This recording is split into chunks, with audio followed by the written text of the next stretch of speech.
नमस्कार साथियों, मैं रोहिणी मिश्रा अपने इस वक्तव्य में आपका हार्दिक स्वागत करती हूँ।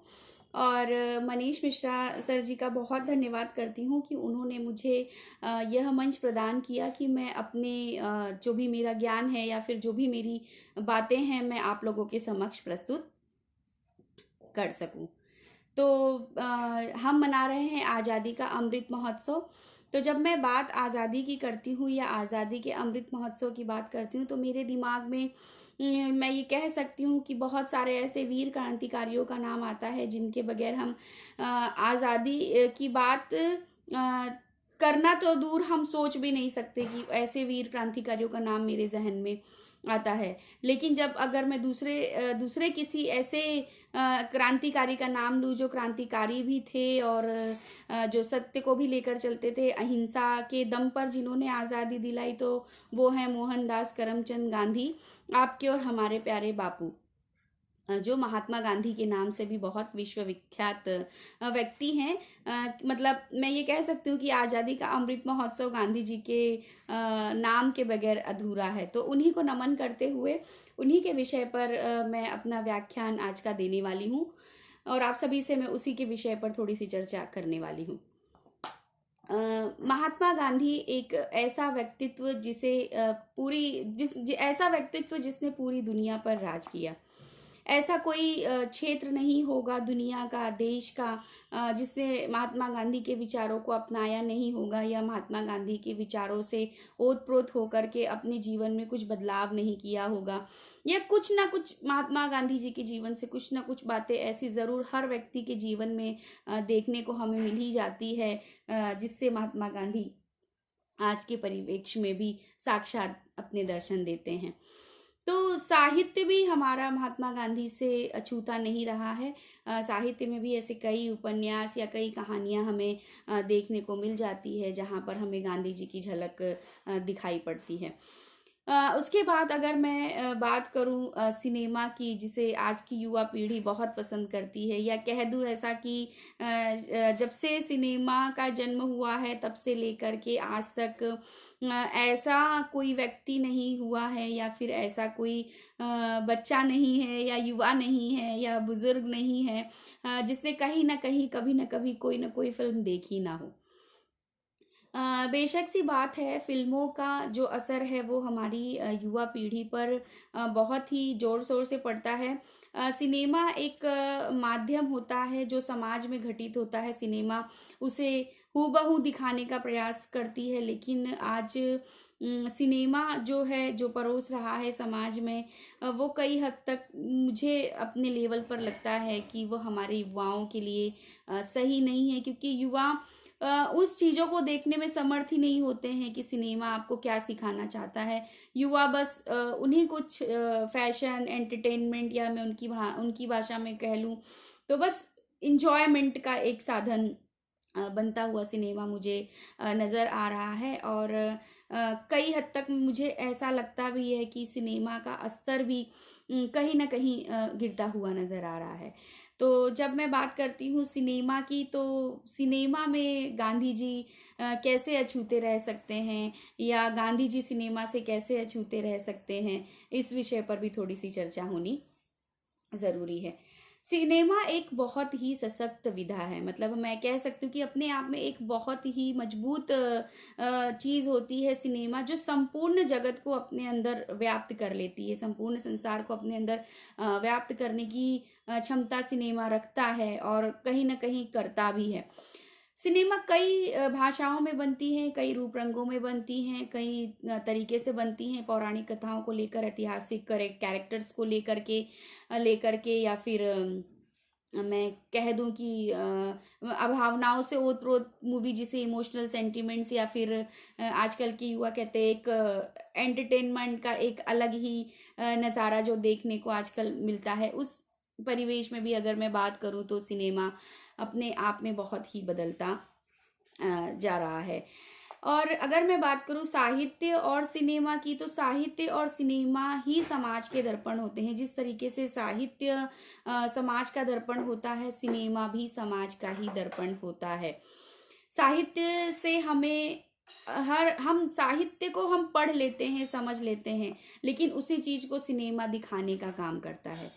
तो मैं ऐसा कह सकती हूँ कि एक एक जो पहलू है उसे हम पढ़ते हैं, सुनते हैं, समझते हैं या फिर लिखते हैं। लेकिन दूसरा जो पहलू है उसे हम हूबहू नाटक के रूप में कह लें, या गाने के रूप में कह लें, या एक्टिंग के रूप में कह लें, किसी भी रूप में कह लें, उसे हम जीते हैं या फिर उसे हम देखते हैं और उसी के अनुसार हम सीखते और समझते हैं। और आज की युवा पीढ़ी पर सिनेमा का प्रभाव बहुत ही अधिक देखने को हमें मिल जाता है। यदि मैं सिनेमा की परिभाषा की बात करूँ तो मुझे दो लोगों की परिभाषा बहुत अच्छी लगती है जिसे मैं बताना चाहूँगी। एक डॉक्टर रोजर्स जी हैं। उन्होंने जो सिनेमा के बारे में लिखा है, उन्होंने कहा है कि चलचित्र किसी क्रिया को उत्प्रेरित करने हेतु एक उत्तरोत्तरम अनुक्रम में प्रक्षेपित छाया चित्रों की एक लंबी श्रृंखला द्वारा विचारों के संप्रेषण का एक माध्यम है। मतलब विचारों के संप्रेषण, विचारों के आदान प्रदान का सिनेमा से हम एक दूसरे का माध्यम करते हैं। मतलब सिनेमा ही एक ऐसा माध्यम है जिससे हम आज के विचारों के, या जब से जो युग से चला आ रहा है, उन विचारों के आदान प्रदान का काम करते हैं। इससे भी अच्छी एक परिभाषा मुझे सत्यजीत रे जी की लगती है, जिन्होंने एक परिभाषा में ये ऐसा लिखा है कि एक फिल्म चित्र है, आंदोलन है, शब्द है, नाटक है, एक कहानी है, संगीत है, और फिर फिल्म हजारों अभिव्यक्तियों का दृश्य तथा श्रव्य आख्यान है। मतलब फिल्म में वो सारी चीजें व्याप्त हैं, जिसमें गीत है, संगीत है, नृत्य है, सब कुछ है, लेकिन अंत में जब फिल्मों को देखा जाता है तो फिल्म बस श्रव्य और दृश्य का एक आख्यान ही है। मतलब एक तरीके से आप समझ लीजिए कि हम सुनते भी हैं और हम देखते भी हैं। तो सिनेमा जगत और फिल्म जगत या फिर साहित्य जगत, जब हम बात करें इन सब चीज़ों की, तो ये एक ही सिक्के के पहलू नज़र आते हैं जो एक ही दूसरे के इर्द गिर्द घूमते हुए नजर आते हैं। अब जब बात मैं कर रही हूँ सिनेमा की, तो सिनेमा एक ऐसा साधन है जो हम सबके मन में दिन ब दिन एक नए सपने संजो देता है। जैसे कोई अभी नई पिक्चर आने वाली है, या फिर आज के युवाओं में बहुत होड़ लगी हुई होती है, जैसे पहली फ्राइडे वगैरह को लग जाती है। तो वो बच्चे, आज के युवा जो हैं, वो पहले से ही कई सपने अपने मन में बुनने लगते हैं कि ये सिनेमा किस आधार पर होगा, या इस सिनेमा की पटकथा क्या होगी। जिस तरीके से आज प्रचार प्रसार का भी माध्यम बहुत तगड़ा है, बहुत ज़बरदस्त तरीके से प्रचार प्रसार भी सिनेमा का किया जाता है। तो सिनेमा अपने आप में ही बहुत सशक्त विधा होकर के सामने आता है। और मैं जब अपने अनुभव की बात करती हूँ, जो मेरा अभी तक का सिनेमा को लेकर के अनुभव रहा है, वो मैंने ये देखा है कि सिनेमा एक किसी व्यक्तित्व के विकास में भी बहुत बड़ा योगदान देती है। किसी व्यक्ति के व्यक्तित्व में विकास का बहुत बड़ा योगदान सिनेमा दे देती है, या फिर साहित्य दे देता है, या फिर किसी सिनेमा में कोई ऐसा कैरेक्टर दिखाया जाता है वो कहीं ना कहीं किसी के ऊपर कोई छाप छोड़ देता है। मैं आपको यहाँ पर एक उदाहरण देना चाहूँगी श्री लक्ष्मण गोले जी का। शायद आप उन्हें जानते भी होंगे। वो एक ऐसे व्यक्ति थे अपनी बीती हुई दुनिया में, जहाँ पर उन्होंने बहुत गोलियां वगैरह चलाई हैं, या मैं कह दूं ऐसे असामाजिक तत्वों के ग्रुप में, वो गैंग में शामिल हो गए थे, और उन्होंने वो सारी गतिविधियां शुरू कर दी थी जो एक सभ्य समाज के अंतर्गत गतिविधियां नहीं आती। जो एक असामाजिक तत्वों के अंतर्गत गतिविधियां आती हैं, उस गतिविधियों को वो अंजाम देना उन्होंने शुरू कर दिया था। लेकिन जब लक्ष्मण गोले जी से मैं पर्सनली मिल चुकी हूँ, कई बार मिल चुकी हूँ, और उनसे मिलने के बाद, उन्हें देखने के बाद, उन्हें सुनने के बाद कभी ऐसा नहीं लगता कि कभी ये अपने जीवन में ये इस तरीके भी थे। तो इनके जीवन की असली कथा है, ये सही कहानी है जो मैं आपसे थोड़ा सा इनके बारे में बताना चाहूँगी। लक्ष्मण गोले जी का जीवन बदलता है गांधी जी की आत्मकथा सत्य के प्रयोग पढ़ने के बाद। जब वो जेल में होते हैं, तब एक जेलर उनको समय व्यतीत करने के लिए केवल सत्यजीत कह रही हूँ, सत्य के प्रयोग महात्मा जी की जो आत्मकथा है वो पढ़ने के लिए देते हैं। तो जब लक्ष्मण गोले जी उस किताब को, उपन्यास को पढ़ते हैं, उस आत्मकथा को पढ़ते हैं, तो वो देखते हैं कि गांधी जी ने केवल अपने जीवन में सत्य के प्रयोगों को किया है, और सत्य के प्रयोग से उन्होंने कई जीत हासिल की है। और सत्य के प्रयोग से लक्ष्मण गोले जी बहुत ही प्रभावित होते हैं उस शब्द से, गांधी जी के उन कार्यों से जो उन्होंने उनकी आत्मकथा में पढ़े हुए होते हैं, और आगे चल के वो अपने सारे जुल्म कबूल कर लेते हैं। उन्हें कई बार ऊपर से धमकियां भी आती कि जुल्म आप कबूल नहीं करोगे, या हम आपको मार डालेंगे, या इस तरह की कई धमकियां उन्हें मिलती, लेकिन वो कहते नहीं, मैं जुल्म कबूल करूंगा। और वो जुल्म कबूल करते हैं और उनकी जो भी सजा होती है वो सजा काट करके बाहर आते हैं। यकीन मानिए, लक्ष्मण गोले जी, यूट्यूब पर आपको मिल जाएगी लक्ष्मण गोले मूवी। उनके जीवन पर आधारित सत्य घटना है। छोटी मूवी, कुछ आधे घंटे की ही है, आधे पौने घंटे की मूवी होगी, लेकिन बहुत ही अच्छी मूवी है, वो पिक्चर है, आप सभी देखिए। तो उन्होंने फिर जब वो बाहर आए तब उन्होंने उसी सत्य के प्रयोग को दिमाग में, एक बात को अपने दिमाग में बिठाया और वो उसी पर कार्य करने लगे, और वो कई सारे जेलों में जाने लगे, जहाँ वो कैदियों को शिक्षा देते हैं, गांधी के विचारों को बताते हैं, और वो जैसे उनका जीवन बदला है वैसे वो यह कोशिश करते हैं कि और लोगों का भी जीवन बदले। तो ये भी एक मैं कह सकती हूँ कि ये भी एक माध्यम है कि इस तरीके से भी जीवन में बदलाव लोगों के आता है। तो कहीं ना कहीं गांधी जी ने उनके जीवन को छुआ है, चाहे वो साहित्य के रूप में छुआ हो, चाहे वो सिनेमा के रूप में छुआ हो। तो जैसे मैंने पहले कहा कि साहित्य और सिनेमा भी एक दूसरे से अछूते नहीं हैं। उन्होंने आत्मकथा पढ़ी, उससे ओतप्रोत होकर के फिर वो सिनेमा में उनकी खुद की मूवी आ गई, एक पिक्चर उनकी छोटी सी आ गई। फिर आगे चल कर के अगर मैं बच्चों के लिए बात करूं तो गांधी जी की एक यूट्यूब पर एक मूवी है 1.5 घंटे की, आप देख सकते हैं, जो बच्चों के लिए खास तौर पर बनाई गई है। और वो मैं अक्सर अपने स्कूल में बच्चों को देखने के लिए लगाती भी हूँ खाली पीरियड में।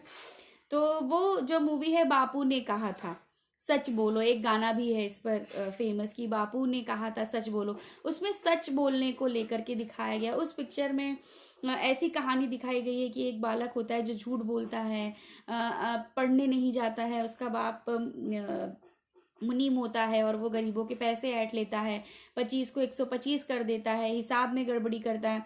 तो वो बच्चा अपनी दीदी से, जब दीदी से गांधी जी के बारे में सुनता है तो उसकी दीदी उसे सुधारने का प्रयास करती है, और वो बच्चा फिर बाद में अपने पिता के ही अगेंस्ट में खड़े होकर के हिंसा के द्वारा, बिल्कुल हिंसा वो नहीं करता, और सत्य को आधार बनाकर पहले वो खुद सुधरता है, और फिर वो गांव को सुधारता है, और फिर अपने पिताजी को भी सुधारता है। तो युवा या मैं कह लूँ बाल मन, जो एक एडल्सेंस एज हम कह सकते हैं, किशोरावस्था जो होती है, जहाँ पर गांधी जी की छाप उस पिक्चर के जरिए छोड़ी जा सकती है। तो जब इतनी बातें मैं कर रही हूँ तो आप लोगों के मन में ये प्रश्न भी उठा होगा या उठ रहा होगा कि गांधी जी सिनेमा को लेकर के क्या सोचते थे, या हिंदी सिनेमा और गांधी का संबंध आपस में कैसा था। क्योंकि जहाँ तक मेरा ज्ञान है या जहाँ तक मैंने अभी तक पढ़ा है, मैंने कहीं पर भी गांधी जी को किसी फिल्मकार, बड़े फिल्मकार के साथ, या किसी संगीतकार के साथ, या फिर कह लो आप किसी ऐसे बड़े हस्ती के साथ मैं कहीं देखती नहीं हूँ जहाँ पर गांधी जी कहीं कुछ प्रमोट करते हुए नजर आ रहे हों, या फिल्मों से संबंधित कोई बातें गांधी जी करते हुए नजर आ रहे हों। हाँ, मैं इतना ज़रूर कहूँगी कि गांधी जी फिल्मों से दूर रहना पसंद करते थे, और वो फिल्मों से दूर ही रहना चाहते थे, और वो सबको ये कहते भी थे कि फिल्म से आप दूर रहें। लेकिन गांधी जी के ऊपर फिल्मों का कोई प्रभाव नहीं था, लेकिन फिल्मों की अगर मैं बात करूं तो सिनेमा जगत में गांधी जी का बहुत ही गहरा प्रभाव है।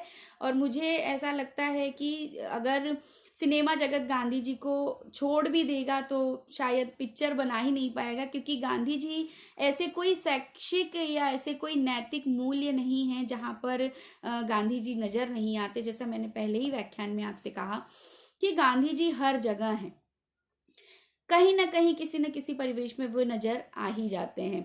तो गांधी जी ने मैं आपको बताऊं कि गांधी जी ने कौन सी 2 पिक्चरें देखी हैं। तो गांधी जी ने 2 ही पिक्चरें देखी हैं। एक 2 जून को उन्होंने राम राज्य देखी है, और राम राज्य देखने के बाद वो अपनी चचेरी बहन को पत्र भी लिखते हैं कि मैंने अपना समय बर्बाद किया है और सिनेमा कभी भी मनोरंजन का साधन नहीं हो सकता।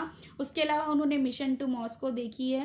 हालांकि राम राज्य उन्होंने अपने निवास स्थान मुंबई के निवास स्थान पे देखी है, लेकिन उन्होंने मिशन टू मॉस्को जो पिक्चर देखी है उसका कहीं पर कोई प्रमाण नहीं मिलता कि उन्होंने कहाँ देखी है और कब देखी है और कैसे देखी है।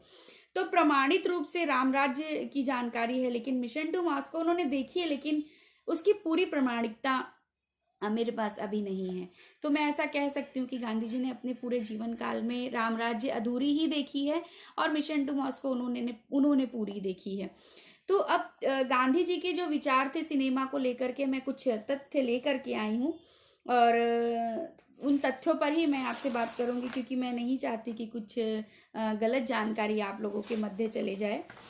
तो बात करते हैं हम गांधी जी के विचार, मतलब सिनेमा पर गांधी जी के विचार कैसे थे, या फिर गांधी जी ने किस तरीके के विचार सिनेमा के लिए दिए हैं। अगर उससे पहले मैं बात करूं सिनेमा के विषय में, तो सिनेमा आप जानते ही हैं आरंभ का सिनेमा कैसा था।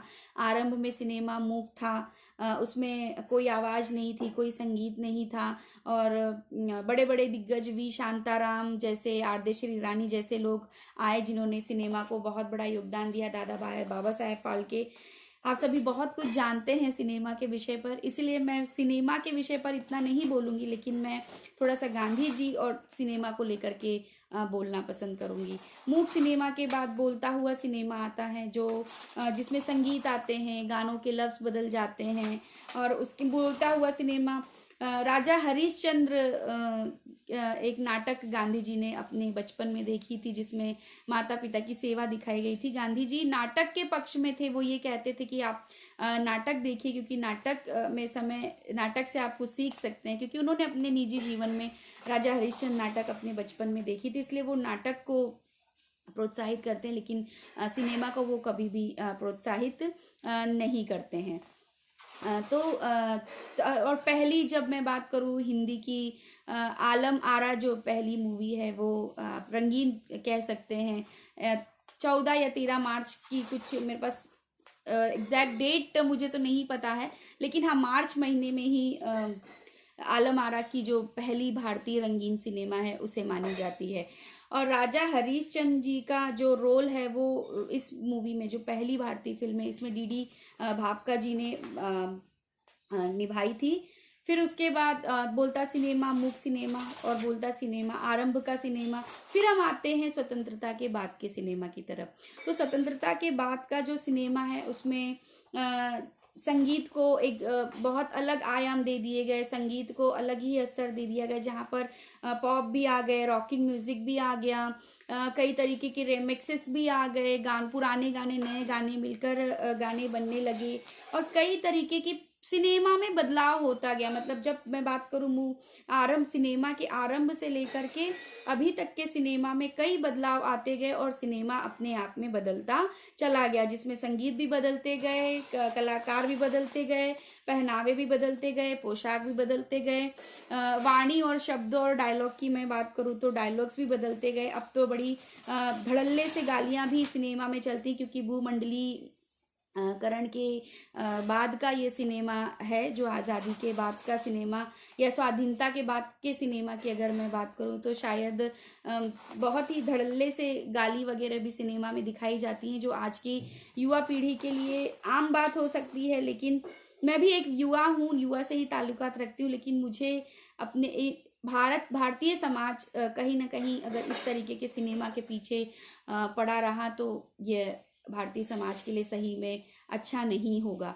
लेकिन अगर मैं दूसरा पहलू देखूं उस सिनेमा का, जिस सिनेमा में साहित्य को सही तरीके से रखा जाता है, या संगीत को सही तौर पे दिखाया जाता है, या हमारे सांस्कृतिक कार्यक्रमों को सही ढंग से प्रस्तुत किया जाता है, ऐसी कुछ फिल्में जिनसे हमें अपने ऐतिहासिक पौरुषों के बारे में पता चले, तो वहाँ पर भी सिनेमा हमें बहुत ही अलग ढंग से नज़र आता है, जो समाज के लिए वाकई बहुत कारगर साबित होता है और समाज के लिए बहुत ही अच्छा है।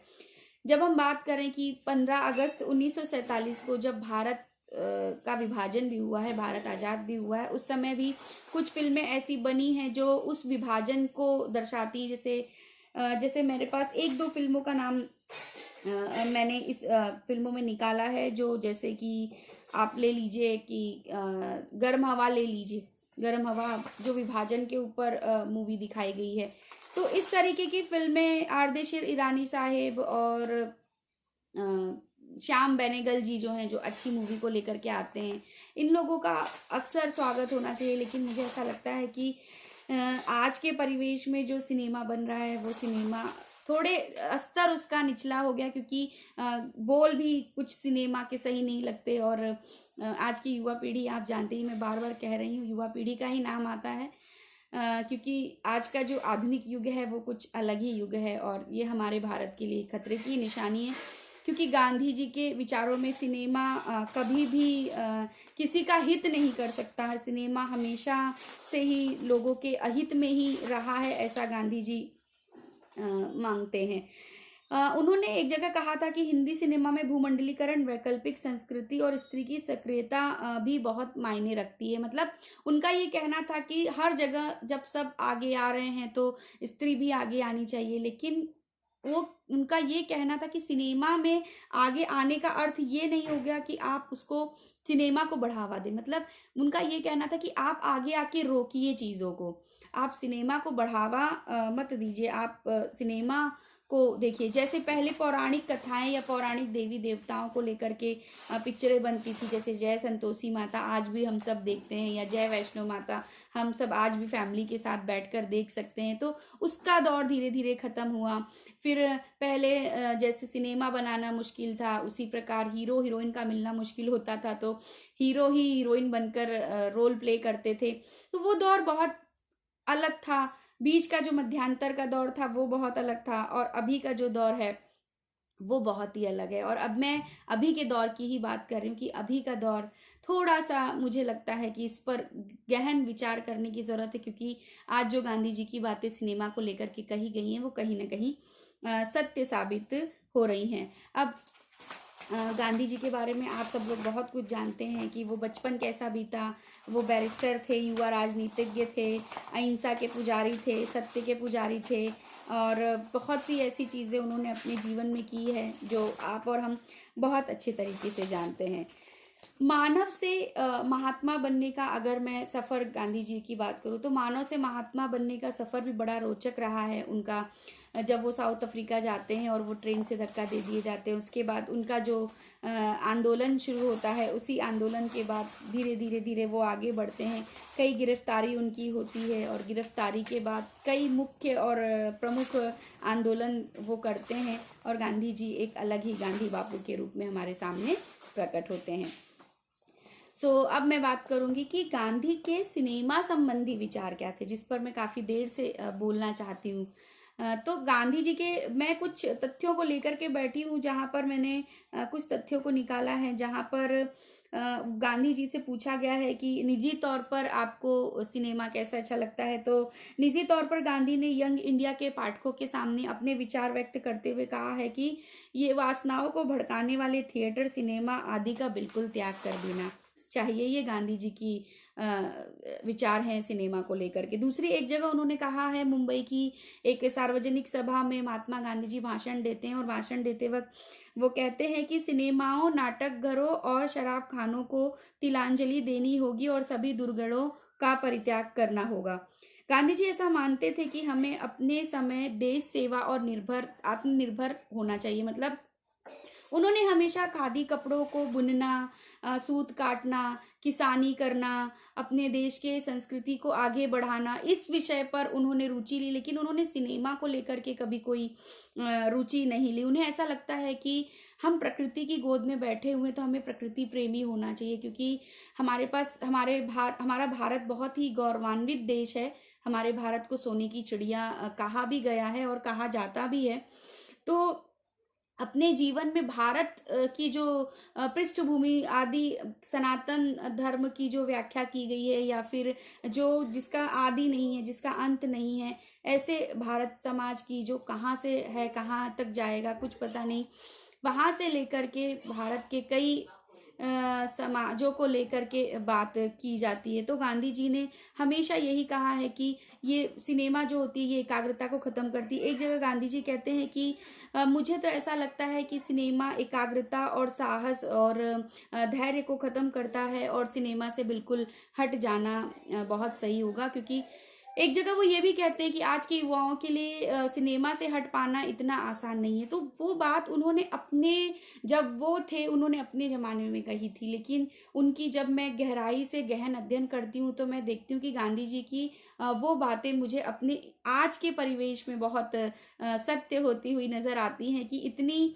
दूरदृष्टि गांधी जी की रही है सिनेमा को लेकर के। क्योंकि वो उन्होंने एक सभा में कहा था कि अभी शुरुआती दौर में हर चीज़ जब कुछ सीखने, जैसे जब पौधा होता है, जब सीखने के लिए जब पौधा उगता है तो धीरे धीरे ही उगता है, उसमें फल फूल सब लगते हैं, धीरे धीरे वाली बात हो जाती है। लेकिन गांधी जी जो कहते हैं कि हाँ, पौधा जब खिल जाता है तो उसे तोड़ने के लिए भी लोग, मतलब फूल पत्ती तोड़ने वाले भी लोग आ जाते। तो वो बात उन्होंने एक सभा में कही थी कि सिनेमा अभी शुरुआती दौर में आप सभी को अच्छा लग रहा है, लेकिन एक समय ऐसा आएगा जब अभिभावकों को भी ये सोचना होगा कि सिनेमा किस हद तक अपने परिवेश के लिए, अपने समाज के लिए सही है या नहीं। फिर मैं अगर गांधी जी की बात करूँ तो गांधी जी का ये भी कहना था कि अभिनेता और अभिनेत्रियां जो हैं वो पर्दे पर अपनी बात कहती हैं, लेकिन असल ज़िंदगी में वो वैसी नहीं हैं। जैसे कि आप सभी को मालूम होगा कि गांधी जी इस बात के बड़े पक्षधारी थे कि आप जीवन में वही चीज़ करिए जो आपके अंदर है, या आप जैसे अगर आप अगर झूठ नहीं बोलते हैं तो ही आप दूसरे को उपदेश दीजिए कि आप झूठ मत बोलिए। मतलब वो प्रयोग उनका, जो गांधी जी का कार्य था वो प्रयोगात्मक कार्य मुझे ज़्यादा समझ में आता है, कि उन्होंने अपने जीवन में प्रयोग कर करके गांधी जी ने अनुभव किया है, और उसी प्रयोगों के अनुभव पर ही वो अपनी बातें करते हैं। तो उन्हें ऐसा लगता है कि सिनेमा में जो भी अभिनेत्री या अभिनेत्रियाँ जो भी हीरो हीरोइन होते हैं वो केवल एक्टिंग करते हैं, क्योंकि उनको अच्छे खासे पैसे मिलते हैं। तो वो असल जीवन में वैसे नहीं होते, और ये बात सही है कि असल जीवन में जैसा हम देखते हैं कैरेक्टर में वैसे नहीं होते हीरो हीरोइन असल जीवन में। तो गांधी जी की वो बात भी बहुत हद तक सही साबित होती है। और वो ये भी कहते हैं कि गांधी जी को गांवों से बहुत लगाव था, किसानों से बहुत लगाव था। वो ये कहते थे कि कहीं ना कहीं सिनेमा जो है गांवों को ख़त्म करेगा, क्योंकि सिनेमा देखते देखते ही समाज बदलता है। मुझे भी पर्सनल लेवल पे, मतलब व्यक्तिगत अगर मैं अपना मत दूं तो मैं भी ये चीज़ को देख रही हूँ कि सिनेमा से समाज में बहुत क्रांति आती। सिनेमा समाज को अगर बहुत हद तक सुधारता भी है तो बहुत हद तक सिनेमा के कई तथ्य ऐसे होते हैं जो सिनेमा को, आज की युवा पीढ़ी को या आज के लोगों को बिगाड़ता भी है। तो अगर मैं दूसरे पहलू से अगर मैं देखकर बात करूँ तो ये उस पर भी निर्भर करता है कि हर व्यक्ति का अपना एक सोच, अपना एक विचार होता है। वह व्यक्ति दिखाए गए चीज़ों को सकारात्मक तरीके से लेता है या नकारात्मक तरीके से लेता है, ये तो अब सिनेमा बनाने वाला भी नहीं बता सकता। सिनेमा बनाने वाला सिर्फ अपना सिनेमा बेचने का काम करता है, और हम उसे किस तरीके से खरीदते हैं ये हमारे ऊपर निर्भर करता है। अभी पटना की एक सार्वजनिक सभा में गांधी जी ने भाषण देते हुए कहा है कि शहर के जीवन की छाप गांव पर असंदिग्ध रूप से पड़ती है। यदि शहर में गंदगी हो तो उसकी गंदगी की झलक गांव में भी दिखाई पड़ती है। यदि शहरों में सिनेमा होंगे तो कुछ हद तक गांव के जीवन पर भी उसका असर पड़ेगा। मतलब वो गाँवों को लेकर के भी चिंतित हैं कि शहर में तो सिनेमा का बोलबाला हो गया है, और धीरे धीरे कहीं ना कहीं गाँव में भी सिनेमा अपनी जकड़ बना लेगा, और गांव के लोगों को भी कहीं ना कहीं अपनी जकड़ में ले लेगा। तो सोचने पर मजबूर करता है कहीं ना कहीं गांधी जी के ये विचार कि गांधी जी सिनेमा में कोई इंटरेस्ट नहीं लेते थे। मतलब उन्हें सिनेमा से कोई लेना ही देना नहीं था। अभी तक के अध्ययन में और अभी तक की जानकारी में मुझे यही बात पता चली है कि उन्हें सही में सिनेमा से कोई रुचि नहीं थी। वो सिनेमा से ज़्यादा रामायण गीता पढ़ने में यकीन मानते थे। उन्हें ऐसा लगता था कि रामायण गीता पढ़ो, खादी वस्त्र को बुनो, किसानी खेती करो, भजन करो। आप नाटक देखो, नाटक के पक्षधर गांधी जी थे, लेकिन सिनेमा के पक्षधर गांधी कभी नहीं रहे हैं। मैं और भी कुछ तथ्यों को आप लोगों के समक्ष रखना प्रस्तुत करूंगी। हाँ, गांधी जी कहते हैं कि सिनेमा देखने से चरित्रहीनता भी बढ़ती है, लोगों के अंदर वासनाओं की प्रवृत्तियां बढ़ जाती हैं, क्योंकि जो देखते हैं वही हम सीखते हैं। तो सकारात्मक सिनेमा के प्रति सकारात्मक विचार गांधी जी के कभी भी नहीं रहे हैं, और ना ही गांधी जी ने कभी सिनेमा को अपने जीवन में उतारा है।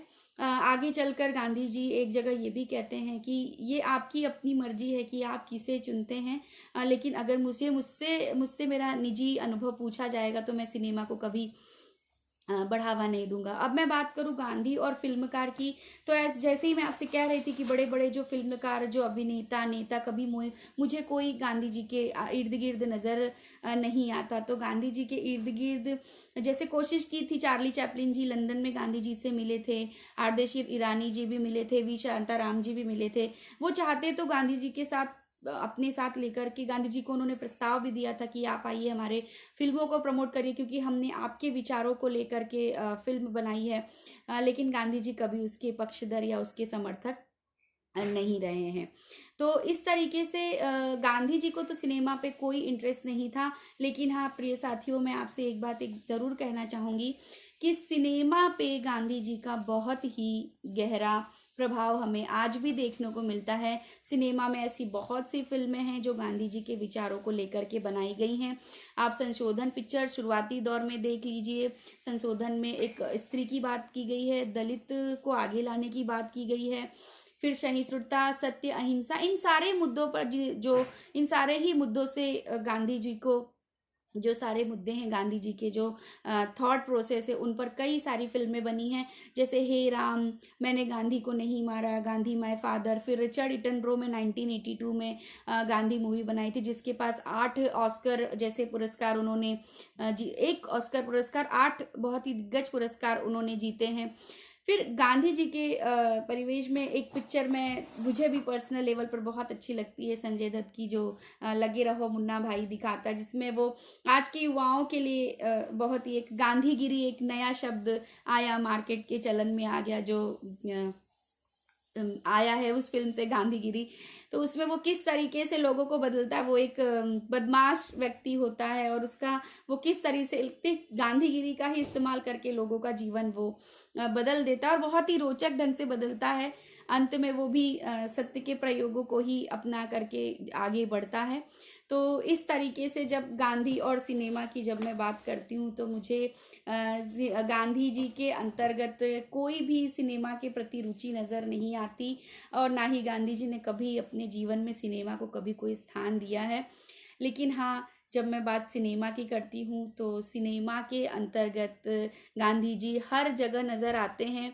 बस उम्मीद ये है, मुझे आश्चर्य इस बात का होता है कि गांधी जी ने उस समय ये एक बात कही थी कि आगे चल के ये सिनेमा की जो धरातल है, ये किसी के लिए सही और हितकर साबित नहीं होगी। ये गांधी जी का अपना मत हो सकता है कि आप में से कई लोग मुझसे सहमत भी ना हों कि सिनेमा केवल सकारात्मक पहलू ही दिखाए, नकारात्मक ना दिलाए, ऐसा तो नहीं हो सकता।